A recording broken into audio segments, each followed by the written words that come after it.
Dr. Brandy Archie here today with Carmen from OrCam, and I'm excited to learn more about the OrCam My Eye.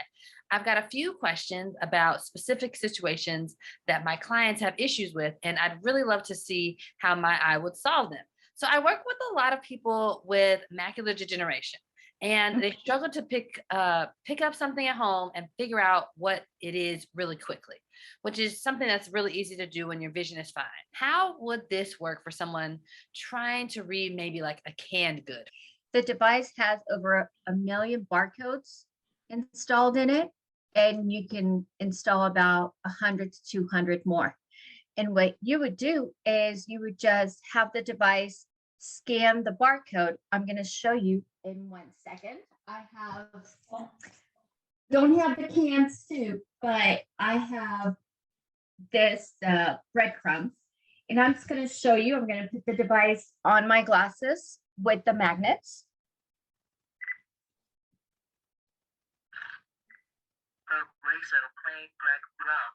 Oh, so it just said breadcrumbs. It took a picture. Is that what it's doing? Taking a picture of the barcode, understanding it, and then telling you back verbally what that barcode is. Exactly. That's what it does.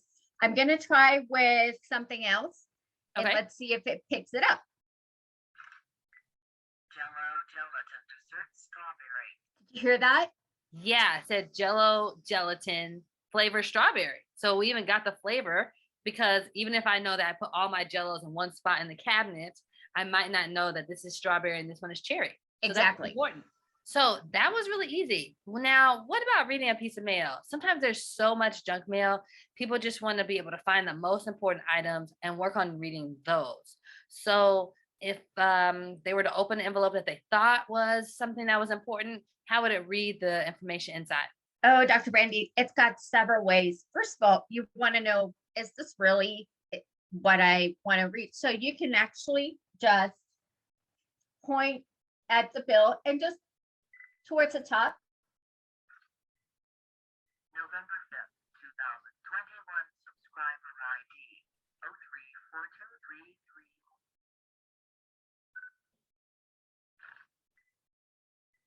United Healthcare, Oxford have more questions about. So I know that this is something I do want to look at because it's from my health insurance company. Mm-hmm. So how do I can already heard what the date was, but let's see if it has amounts. Okay. And how do you do that without really being able to see and point out what you want? So I'm going to ask it to go into a smart reading mode. So, hey, OrCam, start smart reading. Note that some of the text was unreadable. Ready. Read amounts. First result, dollar amount description.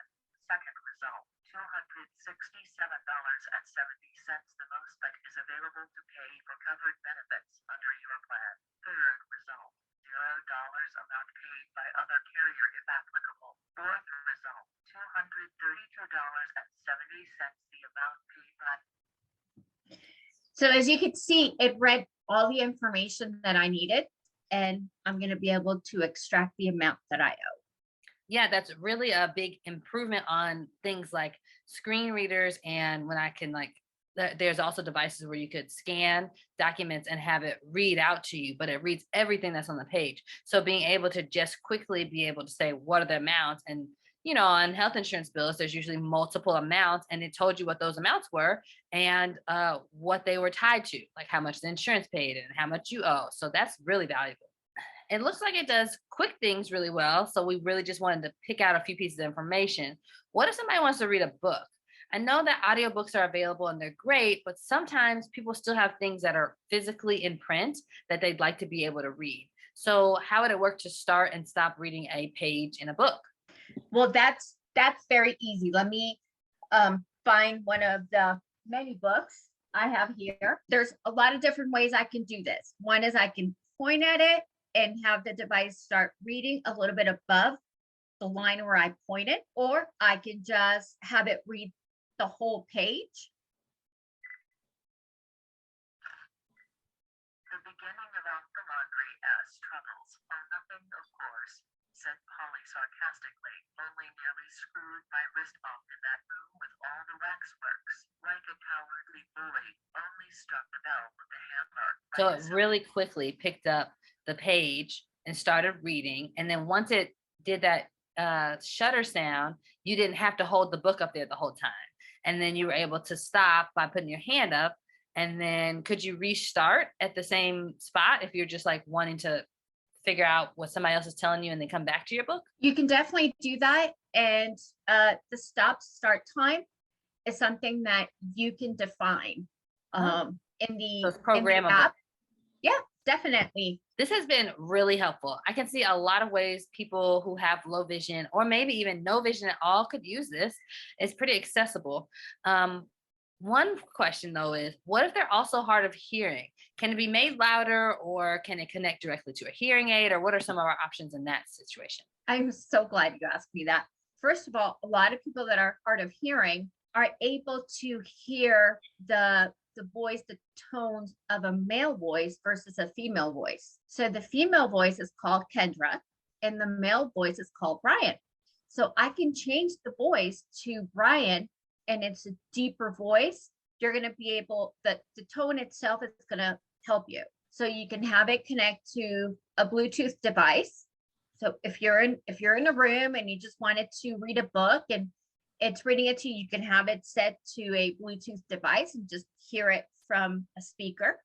You can have it connect to Bluetooth earbuds, whatever brand you choose. As long as they're Bluetooth, we can connect those. It also connects to some hearing aids. I know for a fact it connects seamlessly to the Starkey Livio Edge, but I believe there's other ones that are in the works. And we are working to understand whether they work with cochlear implants or not, because they are Bluetooth, but it just varies on a per device basis. Got it. Okay, so you were able to show us how it sees what's in front of you, but what if there's a person in front of you? Can it recognize faces? It absolutely can.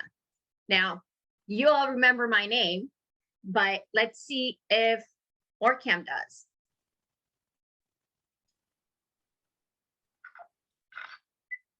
Carmen. Wow. Were you guys able to hear that? Yeah, I heard it say Carmen. Yep, exactly. So it's going to be able to recognize anybody that you save in the OrCam.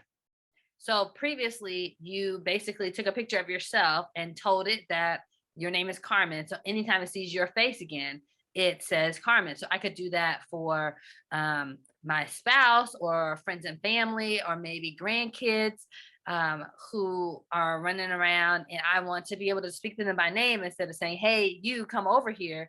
The OrCam can actually pick up their faces after I've programmed them in. Is that basically how it works?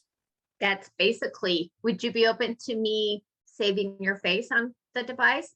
Let's try it. Okay. So I'm going to say, hey, OrCam, start face learning.